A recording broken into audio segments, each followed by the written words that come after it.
하나님 아버지 감사합니다. 이곳에 우리 해운대 제일교회를 세워주시고 오늘 이 시간까지 여러 가지 많은 일들 중에서도 은혜 중에 이만큼 세워주시니 참 감사합니다. 이 모든 일 중심에 우리 셀 목자들이 서서 사랑하는 성도들 한 사람 한 사람들을 섬기는 사역을 감당케 하셨사오니 우리 모든 셀 목자들 찾아오셔서 복을 주시기를 원합니다. 건강 지켜주시고 안전하게 도와주시고 마음에 소원하는 것들 들으시고 이루어 주시기를 원합니다. 가정이나 직장이나 사업장이나 관련된 모든 일에 하나님의 평강으로 채워주시고 복에 복이 더하여지는 삶이 되게 해 주시옵소서. 마음을 다하고 힘을 다하고 뜻을 다하여 하나님을 사랑하며 이웃을 섬기는 자들의 삶에 주어지는 축복이 무엇인지를 이들의 삶 속에서 우리 모두가 분명히 볼 수 있기까지 은혜 위에 은혜를 더하여 주시기를 원합니다. 오늘도 함께 하나님의 말씀을 나눌 때에 성령님 도와주셔서 잘 깨닫게 하시고 준비되게 하시고 이 모든 것을 통해 하나님께서만 영광을 받아 주시옵소서. 예수님 이름으로 기도합니다. 아멘.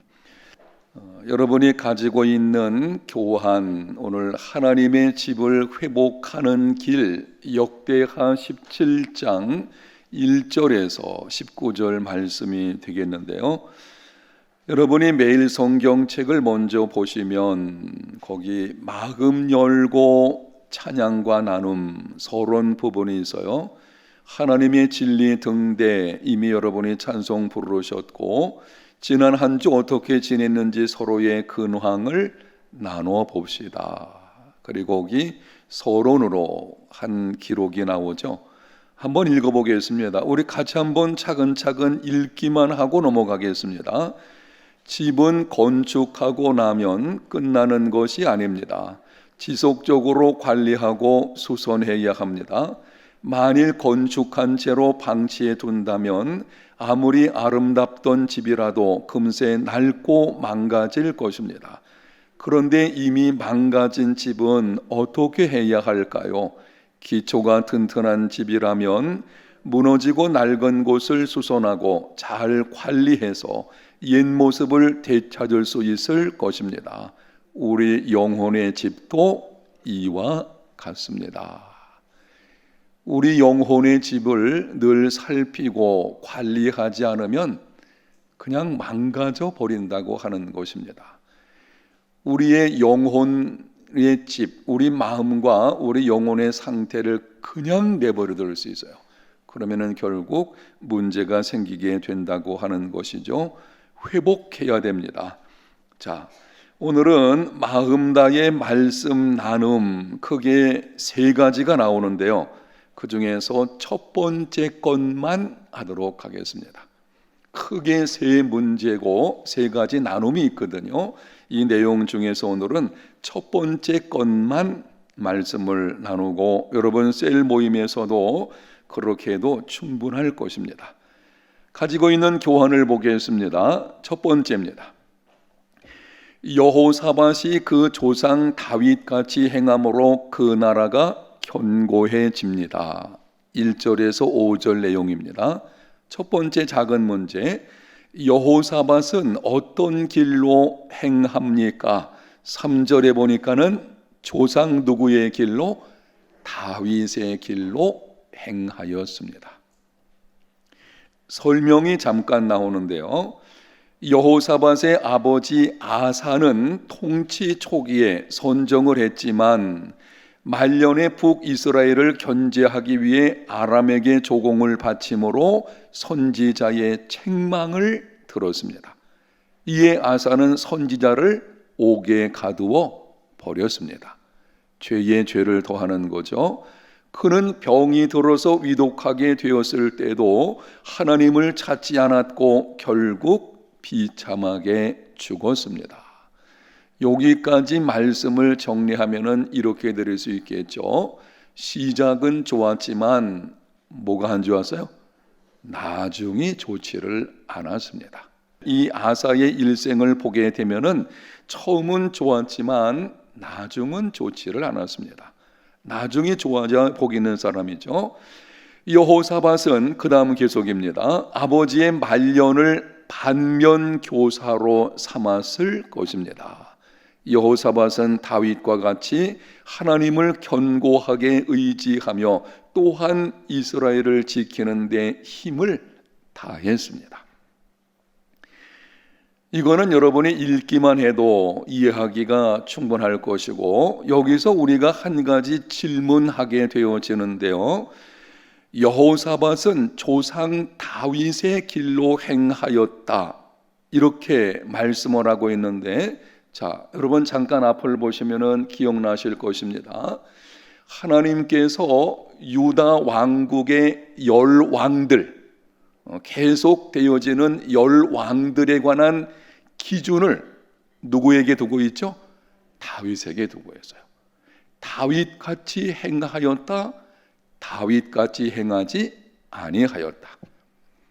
다윗이 어떤 사람이었기에 하나님께서 왕들의 평가 기준으로 그를 세우신 것입니까? 거기 몇 가지 내용을 기록을 해놓았는데 한번 살펴보겠습니다. 하나님께서는 유다 왕들의 평가 기준으로 다윗을 세우셨습니다. 다윗이 어떤 사람이었기에 그렇게 행하셨는가? 다윗의 일생을 보면 그는 모든 면에서 누구 중심? 하나님 중심의 삶을 살았습니다. 거기 줄쳐놓으세요. 하나님 중심 줄쳐놓으시고, 이 말은 바꿔서 말하면 오늘 본문에서 여호사밧도 누구 중심? 하나님 중심의 삶을 살았다고 하는 것입니다. 거기 5가지 측면에서 기록을 해놓았는데요. 한번 봅시다.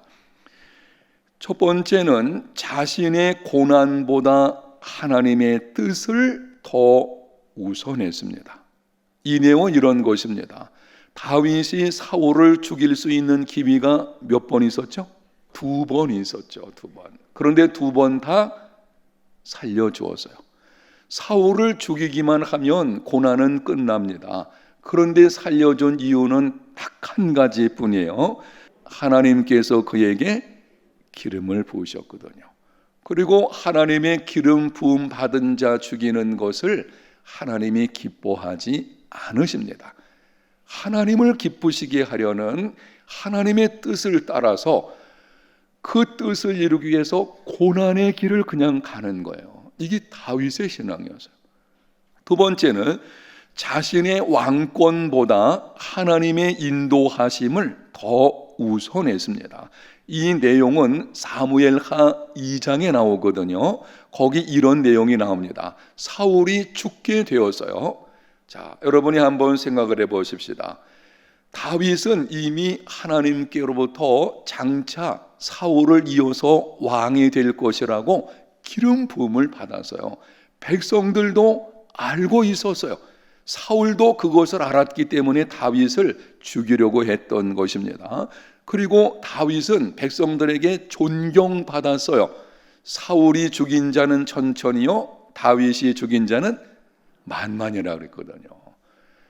여러분, 그런 상황에서 사울이 죽었다. 아마 보통 사람 같으면 그 왕권을 얻기 위해서 뭔가를 할 것입니다. 안 그렇게 했어요? 얼마나 상황이 좋아요. 자기를 힘들게 만들었던 사울이 죽었어요. 하나님께서 그 다음 왕으로 자기를 이미 세워놓으셨거든요. 그러면은 나서가지고 왕권을 주장을 하고 따르는 사람들을 규합해가지고 왕으로서의 위치에 올라가려고 할 것인데, 사무엘하 2장 1절 이하에 보게 되면 사울이 죽었다는 소식을 듣고 다윗이 이렇게 합니다. 하나님, 내가 어떻게 해야 되겠습니까? 내가 지금 어디로 가야 되겠습니까? 하나님께 뭐 하는 거예요? 기도하는 것입니다. 그게 다윗이었어요. 자신의 왕권보다도 하나님의 인도하심이 항상 우선이었습니다. 바꿔 말씀드리면은 아주 좋은 인생의 기회가 찾아왔을지라도 성급하지 않았어요. 다윗의 삶을 보게 되면은요, 항상 그렇습니다. 어떤 문제가 있든지 기도 먼저 따라합니다. 기도 먼저. 그는 언제나 기도 먼저 하고 일을 행하는 것을 보게 됩니다. 딱 한 가지 기도하지 않고 자기 욕심을 따라서, 정욕을 따라서 행하다가 넘어진 적이 있었죠. 그게 바세바의 그 간음 사건의 범죄죠. 세 번째는 자신의 체면보다 하나님의 말씀을 우선했습니다. 사무엘하 12장 13절에 보게 되면은 이런 내용이 나옵니다. 다윗이 범죄하고 거의 1년 동안은 회개하지 않았어요. 거의 1년쯤, 1년은 아닌데 1년쯤 가까이 됐을 때에 나단이 찾아와 가지고 책망을 하잖아요. 그래서 어느 가난한 집에 양 한 마리, 그 비유 아시죠?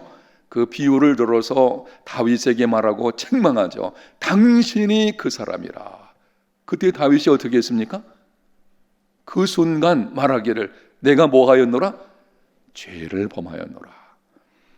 자기가 왕이라는 체면, 아니 어떻게 나의 왕인데, 내 이 나라 다스리는 사람인데 이렇게 말할 수 있나? 아마 주변에 듣는 사람이 있을지도 모르겠죠. 그런 체면은 말이 아니겠죠. 다윗은 체면 따르지 않습니다. 즉시 하나님 앞에 내가 죄를 범하였습니다. 그게 다윗이었어요. 하나님의 말씀이 항상 우선했습니다. 네 번째는요, 자신의 공로보다 하나님의 은혜, 주권을 우선했습니다. 역대상 29장 14절에는 이런 내용이 나오고 있어요. 다윗은 성전을 건축하려는 마음은 있었지만 할 수 없었어요. 이유가 뭐라 그랬죠? 뭘 많이 흘려서? 피를 많이 흘려서. 아니 피 흘린다? 전쟁을 많이 했다는 것인데 전쟁한 거 다윗 자기 생각대로 된 거 아니에요. 항상 하나님 앞에서 기도하고 전쟁에 나갔거든요. 그러니까 그 전쟁은 어떤 면에서는 하나님을 위한 싸움이었어요. 그런데 하나님께서 왜 그렇게 하시는 것입니까? 이유는 다른 것이 아니고 성전은 장차 오실 메시아 예수 그리스도를 예표하는 것인데 평화의 왕으로 오시는 분이시거든요. 진정한 평화를 주시기 위해서 이 땅에 오셨는데 평화를 상징하는 성전을 건축하기에는 다윗이 너무 많은 전쟁을 해서 피를 흘린 거예요. 그래서 하나님께서 금하셨죠. 하나님께서 금하시니 다윗은 그것을 기쁨으로 받아들이고 성전 건축을 위해서 준비를 갖추었어요. 그래서 많은 예물이죠. 많은 재물을 준비해 가지고 그것을 하나님께 드리는 내용이 이 역대상 29장에 나와 있습니다. 그런데 그때에 다윗이 그 엄청난 재물을 하나님께 드리면서 이렇게 고백을 합니다. 모든 것이 주께로 말미암아 싸우니 나는 주님께서 주시는 것을 주님께 드렸을 뿐입니다. 이게 다윗이었어요. 하나님의 주권이에요. 하나님의 은혜. 항상 다윗은 하나님의 은혜, 하나님의 주권 여기에 가 있는 것을 보게 됩니다. 다섯 번째 마지막으로 오직 하나님만을 자신의 복으로 삼았습니다. 시편 16편 2절 주는 나의 주시오니 그 다음 뭔가요? 주밖에는 나의 복이 없다 하였나이다. 한 나라의 왕이 고백하는 거예요. 재물과 권세와 명예와 힘과 모든 것을 가지고 있었어요. 당시 어느 누구도 주변 세력도 다윗을 넘볼 수 없었어요. 그런 사람이 고백하는 거 보세요. 하나님, 나의 복은 내가 가지고 있는 재물에 있는 것도 아니고 권력에 있는 것도 아니고 오직 누구예요? 하나님 당신만이 나의 복입니다. 마지막 부분이 이렇게 기록되어 있습니다. 물론 다윗도 연약하여 넘어지기도 했습니다. 실수 없는 사람은 없어요. 그러나 범사에 누구 중심으로? 하나님 중심으로 살았습니다. 하나님께서 이렇게 말씀을 하셨어요. 열왕기상 15장 5절 같이 한번 읽겠습니다. 이는 다윗이 햇사람 우리아의 일 외에는 평생에 여호와 보시기에 정직하게 행하고 자기에게 명령하신 모든 일을 어기지 아니하였음이라. 하나님께서 말씀하시는 거예요. 햇사람 우리아의 일 위에는, 이 말은 다윗도 실수했다는 거 하나님이 알고 계셔요. 사실은 그 실수가 보통 실수가 아니죠. 엄청난 거죠. 간음의 죄도 심각하지만 살인죄를 지었죠. 아주 무서운 죄죠.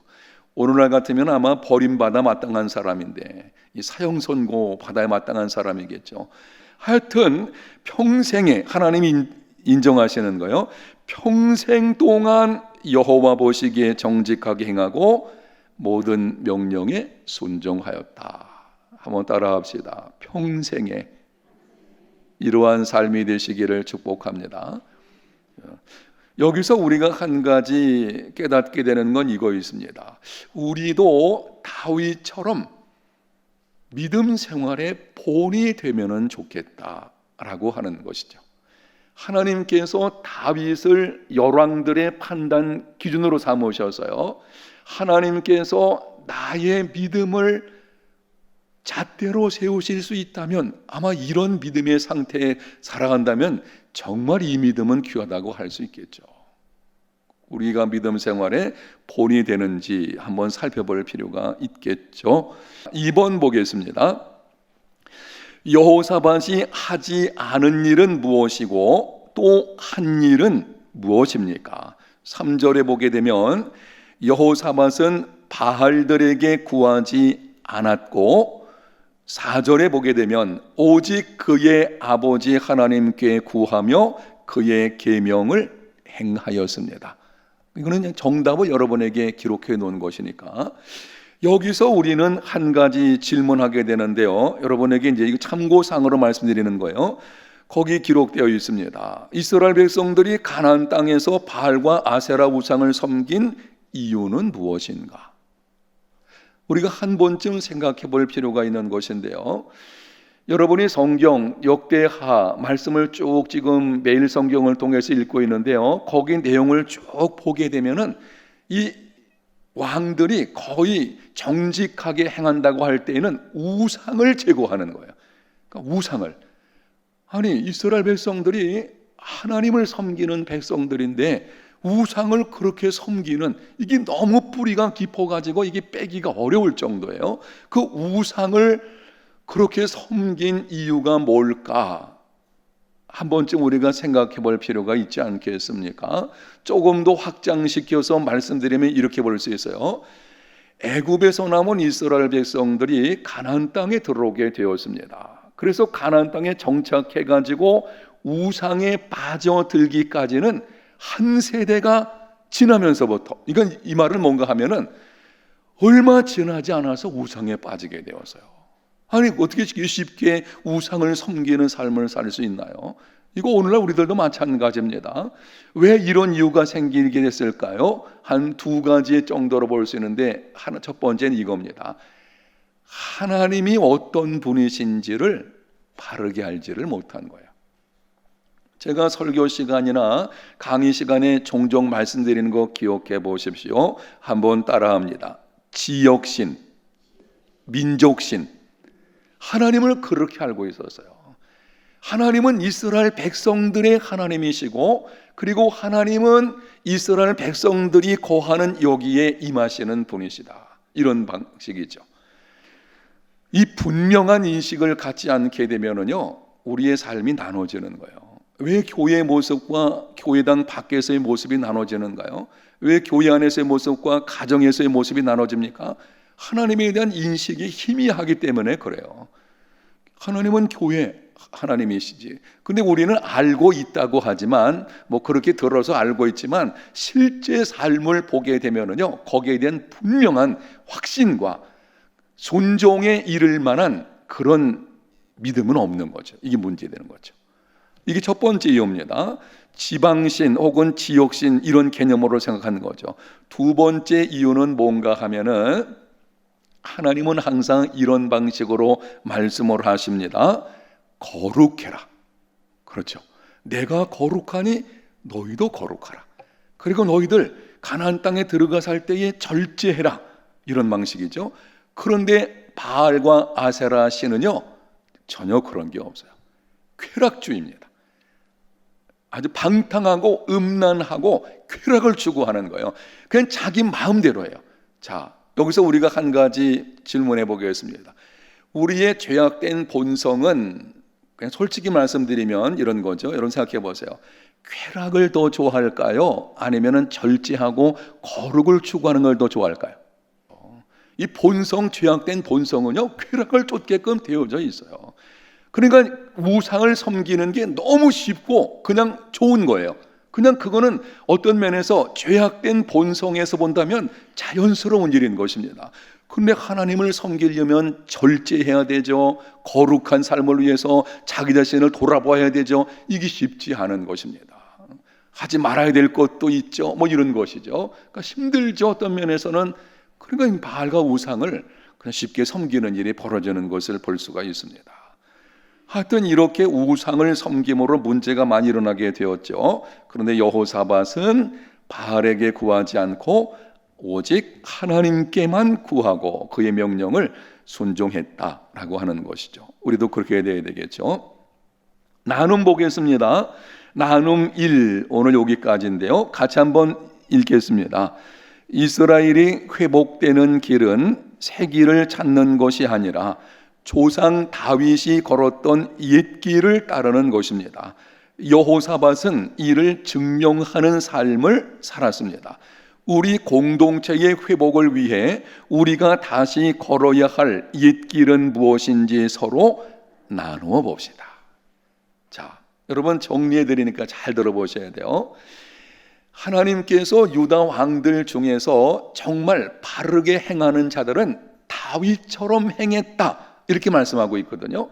이 말은 이런 뜻을 가지고 있어요. 다윗을 기준점으로 삼으셨다는 것은 앞에 말씀드렸고, 이 말은 이전에 다윗이 행했던 것 그대로 행했다, 이런 뜻입니다. 바로 그 옛날 일이죠.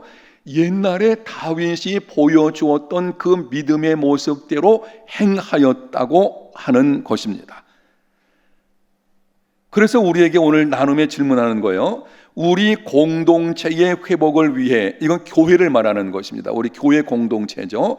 교회 공동체의 회복을 위해서 우리가 다시 걸어야 할 옛길은 무엇인지, 옛길, 이전에 보여주었던 어떤 길, 신앙의 본이 되는, 그리고 우리가 따라야 하는 옛길 있거든요. 옛길, 바로 그것이 무엇인지를 한번 나누어 보라고 하는 것입니다. 자, 거기 다 기록을 해놔서 여러분에게 친절하게 이야기해 싶도록, 교회 공동체가 따라야 하는 옛길은 무엇입니까? 하나님의 말씀인 성경입니다. 줄쳐놓으세요. 하나님의 말씀인 성경.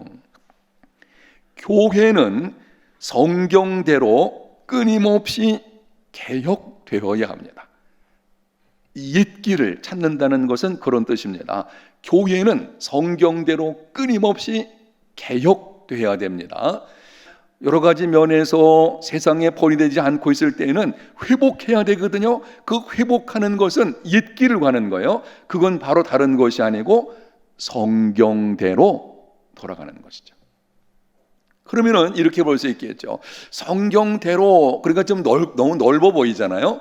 다윗처럼 어떻게 좀 모델이 없을까라고 했을 때에 성경대로, 이 성경에서 말씀하는 교회들 가운데서 그래도 이 교회가 성경대로 이루어지는 본을 보였다라고 하는 이 가장 좋은 모델이 될 수 있는 교회가 바로 여기 나오는 사도행전 예루살렘 공동체입니다. 특별히 사도행전 예루살렘 공동체를 본받아야 하는데요. 이 사도행전 예루살렘 교회 공동체의 모습을 몇 가지 기록을 해놨어요. 한번 우리 보도록 하겠습니다. 우리 교회 공동체가 이렇게 회복되어야 되는데요. 사도행전 2장 45절과 46절을 보게 되면은 이렇게 기록을 합니다. 함께 읽어보겠습니다. 또 재산과 소유를 팔아 각 사람의 필요를 따라 나눠주며 거기까지 먼저 한 가지 보게 되면은 초대 사도행전 예루살렘 공동체는요, 특징 중에 하나가 핍절한 사람들이 없었어요. 교회 공동체 안에. 이유는 다른 것이 아니에요. 가지고 있는 사람들이 나누어 주었어요. 이 말은 진정한 섬김의 공동체였습니다. 불쌍하다, 안 됐네, 가서 좀 맛있는 것 좀 먹지, 그거 아니잖아요. 실제로 나누는 이 진정한 섬김이 있는 공동체가 초대 사도행전 예루살렘 공동체였습니다. 여러분, 이렇습니다. 우리 교회도 마찬가지인데요, 우선적으로는요, 교회 안에서 핍절한 사람이 없어야 되겠죠. 핍절하다는 말은 먹고 사는 문제가 어려운 사람들 반드시 구제해야 되죠. 근데 우리 교회는 이제 그것뿐 아니라 이웃에게도 이제 그렇게 우리가 선을 베풀어야 되는데, 하여튼 교회 공동체가 이 사도행전 예루살렘 교회 모습으로 회복한다면은 섬김의 공동체 모습을 회복해야 돼요. 섬김의 문제입니다.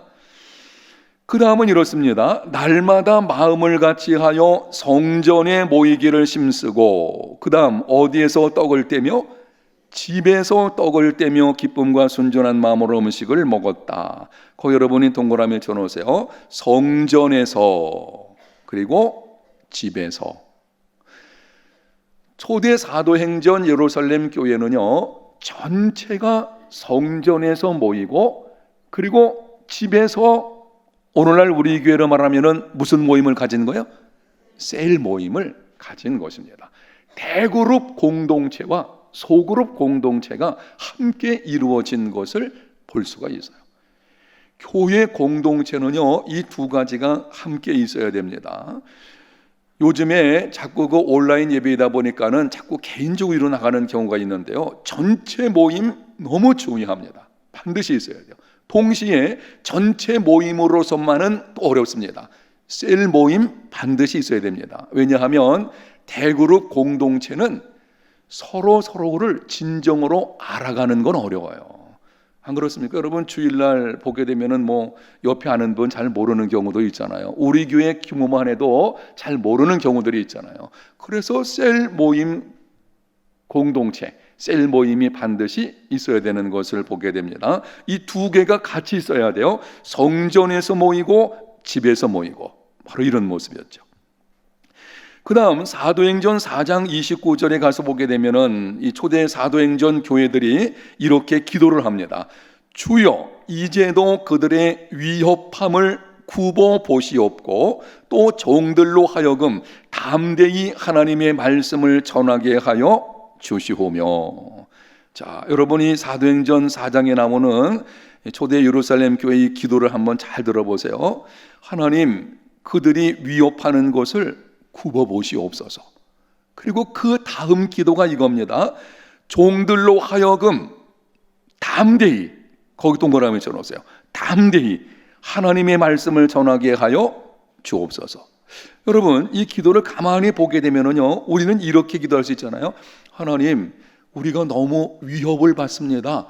이 위협하는 것이 사라지게 해주세요. 보통 그렇잖아요. 내게 찾아온 고난이 사라지게 해주세요. 나 너무 힘들어요. 하나님, 복음을 전하기 힘드니까 힘들게 하는 그 세력을 꺾어주세요. 이런 방식으로 기도하는데, 초대 교회 성도들은 그렇게 하지 않고 이런 거죠. 하나님, 계속해서 위협을 받는다고 할지라도 흔들리지 않고 담대하게 복음 전할 수 있는 삶이 되게 해주세요. 아멘. 그게 능력이에요. 그게 능력입니다. 하나님은 우리를 어떤 환경 속에서 건져주시는 경우도 있지만 대부분의 경우에 그렇지 않습니다.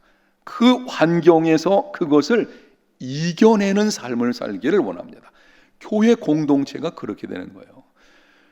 밖에서 교회에 향해서 뭐 이런저런 얘기들이 막 들려오고 막 그런 것이 있잖아요. 하나님 아버지, 그런 위협적인 내용들이 사라질 수 하네요. 여러분, 교회 역사에서는요, 기독교는 어느 시대에 기독교가 존재한 때에는 언제나 외부적인 핍박이나 말들은 있었어요. 이 초대교회 당시에도요, 오해를 받았잖아요. 저 예수 믿는 예수쟁이들 모여가지고 사람 잡아먹는데, 그런 소문도 났었어요. 사람 잡아먹어? 왜 그런 소문 났을까요? 자기들끼리 모여가지고 뭘 마셔요? 살을 먹고, 그다음 뭘 마셔요? 피를 마신대. 이 성찬식을 오해해가지고 실제로 그 당시에 그런 소문 났어요. 아니 모여가지고 막 떡을 떼면서 뭐 이건 살을 먹는다, 그리고 뭐 이거는 피를 마신다, 이러니까 오해받는 이런 거죠. 어느 때나 그런 거는 있어서요. 그래서 우리는 이 외부에서 다가오는 여러 가지 많은 위협적인 안티 크리스천들의 여러 가지 일들에 그런 도에서 하나님 그들의 세력을 꺾어주시고 안 해요. 그거는요 더 심해질 수도 있어요. 중요한 거는 그 가운데서도 믿음을 지키고 더 거룩하게 살려고 애를 쓰고, 그리고 또한 담대히 복음을 전하는, 바로 이거죠. 교회가 회복할 것이 바로 여기 있는 거죠. 오늘 새벽에는 제가 이 말씀과 관련해서 그 기도하는 중에 갑자기 이런 생각 들더라고요. 요즘은 전도하기 힘들죠. 맞죠? 전도하기 얼마나 힘들어요. 대면하지 못하는데. 제가 가만히 생각을 해봤어요. 그래서 전도하기 너무 힘든데 교회가 존재하는 이유는 생명의 복음을 전하는 것인데 이거 어떻게 하면 좋겠나 생각을 해보니까, 한편으로 보니까는 이런 게 있는 거예요. 코로나19로 인해서 세상 사람들이 인생에 대해서 바꿔볼 수 있는 기회가 온 거예요. 그들도 알아요. 인생은 내 뜻대로 되는 것이 아니라는 거. 이 지금의 이 상황은요, 믿지 않는 사람들에게도 인생이 뭔지, 내 힘으로 안 된다는 것을 뭔지를 알 수 있는 기회거든요. 그러니까 이런 기회에 그들에게 인생의 주인은 당신이 아니요, 그냥 경제가 발전하면 다 될 걸로 생각하죠. 그래서 뭐 경제 발전을 핑계 삼아서 그 경제 정의 같은 것도 막 무시되어지는 이런 현상들이 막 나타나지 않았습니까? 그런데 이런 일이 닥치니까는 그게 아니잖아요. 한계를 알게 되죠. 어떤 면에서는 지금이 복음 전하기 더 좋은 기회인 줄로 믿습니다. 그럼 우리는 좀 바꿔봐야 돼요. 그러니까 우리는 이 교회 공동체는 항상 그렇습니다. 딱 뭐가 막혔을 때에 막혀서 안 돼, 그게 아니에요. 안 되는 게 아니에요. 그 가운데서도 생명 사역을 이룰 수 있는 은혜를 달라고 기도해야 되고요. 그 일을 감당해야 되는 것입니다. 대면하는 것이 쉽지 않으니까 모르는 사람에게 접근하기 어렵지만 우리 가까이 있는 사람에게 접근할 수 있잖아요. 그러면 접근해서 혹은 대화를 통해서 아니면 전화를 하든지 해서 인생에 관해서 한번 생각해 볼 수 있겠죠. 세상 사람들도요, 아마 틀림없이 지금 한쪽 마음이 좀 약간 비어 있을 거예요. 그동안 뭐 세상 것으로 꽉 찼지만은 이게 아니거든요. 이게 바로 오히려 거꾸로 보면은 복음을 전할 수 있는 기회도 되는구나. 아멘.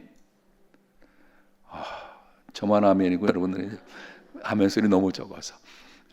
현실은 쉽지 않아요. 그건 분명합니다. 그러니까 쉽지 않지만 이 바라보는 견지가 다른 거예요. 초대교회 성도들 생각해 보세요. 기도가 다르다니까요. 이 당시 위협은 오늘날 우리가 당하는 위협하고는 비교가 안 되잖아요. 그 당시에 예수 믿는 거 증거하다가 베드로도 감옥에 들어갔다 나왔잖아요. 그 당시 상황을 보여주는 거잖아요. 나가서 복음 전하면 잡혀가거든요. 그런 상황이었어요. 근데도 이렇게 기도하는 거 보십시오. 이게 바로 놀라운 생명의 역사를 이뤄내는 거죠. 교회의 모습이 이런 모습이 되어야 됩니다. 자, 사도행전 6장 4절에서 6절까지 마지막 부분인데요. 우리는 오로지 기도하는 일과 말씀 사역에 힘쓰리라 하니 온 무리가 이 말을 기뻐하여 믿음과 성령에 충만한 사람, 그 다음 같이 있습니다. 스데반과 또 빌립과 브로고로와 니가노로와 디몬과 바메나와 유대교에 입교했던 안디옥 사람 니골라를 택하여 사도들 앞에 세우니 사도들이 기도하고 그들에게 안수하니라. 혹시 이 사건 아십니까? 사도행전 6장에 나오는 이 사건 기억나시죠? 교회 안에서 예루살렘 초대교회 공동체가 구제를 하는데 당시 히브리파에 속한 과부들과 헬라파에 속한 헬라 과부들이 있었거든요. 근데 이게 갈등이 생기게 된 것이 히브리파, 이 말은 이겁니다. 히브리 출신 본토 유대 땅에서 거하던 사람들의 과부들은 도움을 받았는데 헬라파라는 말이 이런 거예요. 다른 지역에 살다가 이렇게 이주해 온 사람들이거든요. 그 과부들이 구제를 받지 못하는 거예요. 그게 갈등이 생겨가지고 불평하고 교회가 나누어질 위기가 생겼어요. 위기가 찾아온 것입니다. 그때 보여준 모습이 바로 이 모습이었어요. 거기 상반절 보겠습니다. 사도들이 말하는 거예요. 우리는 오로지 기도하는 일과 말씀 사역에 힘쓰리라. 거기 줄쳐 놓으세요. 이건 이런 뜻입니다. 그 당시 구제하는 일에 앞장섰던 것이 사도들이었거든요. 사도들이 이 문제에 딱 봉착을 하니까 그때 알게 된 거예요. 아, 우리가 더 힘써야 되는 일은 놓치고 있구나. 기도하고 말씀 전하는 것이 우리 일이고, 구제하는 일은 쉽게 말하면 교회 안에서 집사들을 세워서 할 수 있는 것인데 그들을 세워서 할 것까지 우리가 다 하고 있구나. 그래서 우선순위를 바르게 하는 것을 볼 수가 있어요. 이게 교회 공동체의 모습이어야 돼요. 여러분, 문제가 생기면은 모든 교회 공동체는 다 문제가 일어날 수 있어요. 문제가 생기면은 앞장선 리더들로부터 자기를 돌아봐야 돼요. 특별히 우선순위 확인해야 돼요. 만약에 여러분에게 셀에서 어떤 문제가 있을 때는요, 이렇게 됩니다. 그 문제를 일으킨 사람, 예루살렘 교회는요, 문제를 일으킨 사람들 뭐라 그러지 않았어요? 뭘 그걸 가지고 뭐 조금 덜 먹으면 되지, 뭘 그걸 가지고 불평하나, 이거 아니잖아요. 근데 사실은요, 먹는 것 때문에 시험 당하는 거 아십니까? 주일날 떡 다 받으셨죠? 혹시라도 이게 괜히 또 놓치면 사람은 희한합니다. 먹는 것 때문에 시험 당하는 게 커요. 왜? 먹고 살아야 되는 거니까. 이게 중요하죠. 이 먹는 문제는 중요합니다. 그러니까 여러분들이 먹는 문제는 공평해야 돼요. 하여튼 근데 뭐 덜 받았다 그래서 그거 가지고 불평을 그것도 돈 내고 하는 것도 아니고 그냥 구제하는데 좀 덜 받으면 이렇게 많이 안 왔어요. 사도들이 자신을 바라보는 것입니다. 뭔가 문제가 우리에게 있지 않나. 보니까 사역의 우선순위 잘못돼서. 여러분, 셀에서 어떤 문제가 있을 때는요, 문제를 일으킨 사람한테 믿음이 없으니까 이런 방식으로 될 것이 아니고, 셀 목자는 어떻게 해야 돼요? 누구를? 자기를 봐야 돼. 이런 거죠. 셀 목자의 우선순위는 기도하는 건데 내가 기도를 소홀하지 않았나? 이렇게 보셔야 돼요. 리더의 우선순위는 여러분, 담임 목사로 리더고 셀 목자로 리더예요. 리더의 우선순위는 기도와 뭐에 있어요? 말씀에 있어요. 여러분들이 그거잖아요. 기도하고 가르치는 거잖아요. 말씀을 가르치는 게 리더거든요. 그게 우선이에요. 그게 우선. 근데 그거를 제쳐놓고 교회나 혹은 셀에서 너무 바쁜 경우가 있어요. 일에 쫓겨다니는 거예요. 이 사도들이 거기서 문제가 일어나는 거예요. 구제하는 일 재밌긴 하죠. 나눠주고 막 그 가운데서 서로 기뻐하고 얼마나 좋겠어요. 재밌죠. 그러나 그거는 우선순위가 아니에요. 리더의 우선순위는 기도하고 말씀을 전하는 것이거든요. 근데 그거를 소홀히 하고 여기에 집중하게 되면 셀이든지 교회 공동체든지 문제가 일어나게끔 되어져 있어요. 회복은 거기 있습니다. 여러분, 교회 회복은 다른 것이 아니라 교회 리더들이 따라합니다. 기도의 자리, 말씀의 자리, 아멘, 돌아가야 돼요. 회복이 거기에서요. 저는 분명히 믿는 것이 이것입니다. 어떤 교회든지 교회 공동체든지 어떤 일이 있을 때는요, 그때는 제일 먼저 할 것이 기도 자리로 나가는 것이지 문제 해결에 매달리는 것이 아니에요. 하나님이 해결해 주시거든요. 이렇습니다. 내가 기도의 자리에 나가서 하나님 붙들고 씨름하면 내가 해결하려는 그 일이 하나님의 일이 되는 거예요. 하나님이 행하시거든요. 근데 그렇지 않으면요, 그냥 내 일이 되는 거예요. 내가 혼자 씨름하는 거죠. 하나님의 능력 경험할 수 없어요. 기도의 자리로 나가야 됩니다. 그러니까 여러분들이 그렇게 하셔야 돼요. 요즘 셀이 조금 여러 면에서 좀 침체되는 것 같다. 그런 방법이 뭐가 있겠어요? 리더가 기도의 자리에 나와서 기도해야 되겠죠. 새벽 기도 나오시면 좋겠고, 못 나오시더라도 매일 새벽에 아니면은 여러분이 특별한 시간을 정해서 길가를 만들어야죠. 나만의 길가를 만들어서 거기서 하나님과 친밀함 가운데 나갈 때에 여기서 진정한 회복이 이루어지게 되는 줄로 믿습니다. 급한 일에 쫓겨다니지 마십시오. 중요한 일 우선해야 돼요. 기도는 급한 일 안 해요. 여러분, 기도는 급한 일이 아닙니다. 기도는 중요한 일입니다. 기도의 자리, 이 우선순위가 여기 있습니다. 오로지 기도하는 일과 말씀 사역에 힘쓰리라. 야, 그리고서 일꾼들을 세우는 거예요. 그게 여기 나오는 7 집사들이죠. 여기 나오는 거. 근데 7 집사들을 가만히 보게 되면 한 가지 우리가 깨달을 것이 있는데요. 여기 7 집사들 이름을 가만히 보게 되면 그 모든 이름들이 헬라식 이름이에요. 헬라식 이름. 이 말은 뭘까요? 히브리파 유대인들이 헬라파 유대인들에게 뭐 한 거예요? 양보한 거예요. 기득권을 양보한 거예요. 한번 여러분이 생각해 보세요. 교회가 있는데 본토 유대인들, 이 말은 본래부터 거기 살고 있던, 그러니까 이런 면에서는 본래 또 이 사람들은 교회를 처음부터 시작했던 이런 사람들이거든요. 교회 오래된 사람들이죠. 근데 이제 헬라파 유대인들이라는 말은 타 지역에서 살던 유대인들이 이주해서 온 거니까 나중에 들어온 거거든요. 문제가 발생했을 때에 먼저 들어온 사람들, 쉽게 말하면 기득권을 가지고 있는 사람들이 내려놓고 양보한 것입니다. 문제가 해결되었어요. 여러분, 교회든지 셀이든지 어떤 공동체에서 문제가 있을 때는 여러분 꼭 이렇게 하셔야 돼요. 그래서 교회가 교회답게 되어지거든요. 어떤 문제가 있을 때는 소위 기득권을 가지고 있는 사람들, 오래 믿은 사람, 그리고 지금 어떤 면에서 교회에서 더 영향력 있는 사람들이 자기의 권리를 내려놓아야 돼요. 그래야 교회다워집니다.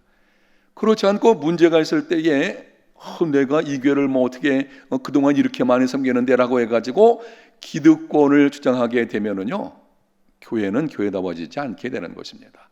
그게 초대 예루살렘 교회 바로 이 모습이었어요. 우리가 볼 수 있죠. 교회에서는 기득권이라는 게 없어요. 사실 기득권이라는 말 자체는 교회는 해당되지 않는 거예요. 근데 교회가 그렇게 되어질 수 있거든요. 기득권. 그래서 이거 교회가 탁 기득권 가지고서 뭐 새 가족들 무시한다든지 믿음이 연약한 사람들, 뭐 막 믿은 사람들에서 막 소홀히 이렇게 되면 곤란하게 되죠. 기득권 문제죠.